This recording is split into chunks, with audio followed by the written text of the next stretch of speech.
Take a look at your wedding band or the intricate circuitry inside the smartphone you are holding right now. You are touching something that, by all laws of nature, shouldn't technically exist on our planet. Most materials we rely on, like plastic, timber, or steel, can be manufactured, grown, or forged by human hands. But gold is different. You cannot manufacture it. It cannot be cultivated in a laboratory. Even the Earth's core, despite its extreme temperatures, lacks the sheer power required to forge it. So, if our world didn't create it and we can't build it, where does gold actually come from? To find that answer, we must journey far beyond our atmosphere, past the solar system, and witness the most violent celestial events in the history of the cosmos: the atomic puzzle. To grasp why gold is so exceptionally rare, we have to examine its chemical identity. On the periodic table, gold is represented as O with an atomic number of 79. This signifies that every single atom of gold contains 79 protons tightly packed within its nucleus. Herein lies the challenge. In the infancy of the universe, there was almost nothing but hydrogen, with 1 proton, and helium, with 2. To create gold, you must slam these smaller atoms together with such incredible force that they fuse. Inside a star like our Sun, fusion is happening every second, converting hydrogen into helium. However, even our Sun is considered a lightweight in the cosmic ring.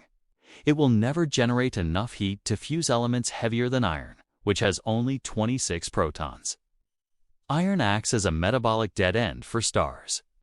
Once a star begins producing iron, it is essentially a death sentence. It cannot generate the inward pressure needed to forge heavier elements like gold. So, if stars can't do it, what can? For many decades, we believed that supernovas, the explosive deaths of massive stars, were the primary source. While they do produce some heavy elements, astrophysicists have recently uncovered a far more intense explanation involving cosmic collisions. Enter the neutron star, the collapsed, ultra-dense remains of a dead star. These objects are so concentrated that a single teaspoon of their matter would weigh 1 billion tons. When 2 of these neutron stars become locked in a gravitational spiral, they eventually collide in an event known as a kilonova. In that fleeting second of impact, the pressure and heat are so extreme, reaching billions of degrees, that neutrons are forced into atomic nuclei at unbelievable speeds.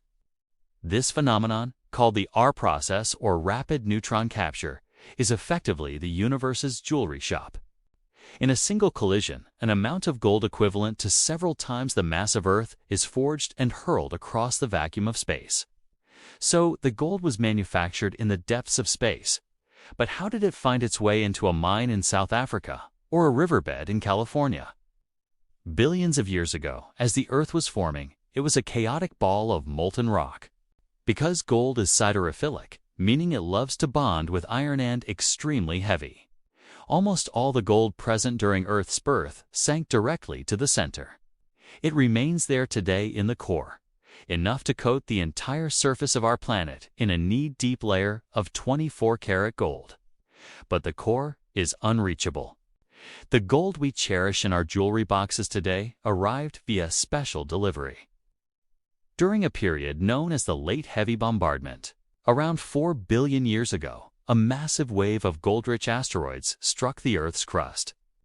This space gold remained in the upper mantle and crust, eventually being shifted by tectonic plates and concentrated into accessible veins by geothermal water.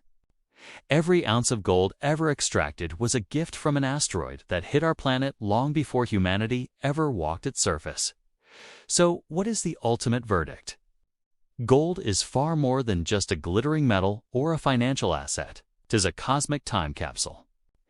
Every fragment of gold you see is a physical remnant of a cataclysmic collision between 2 dead stars that occurred billions of miles away, billions of years ago.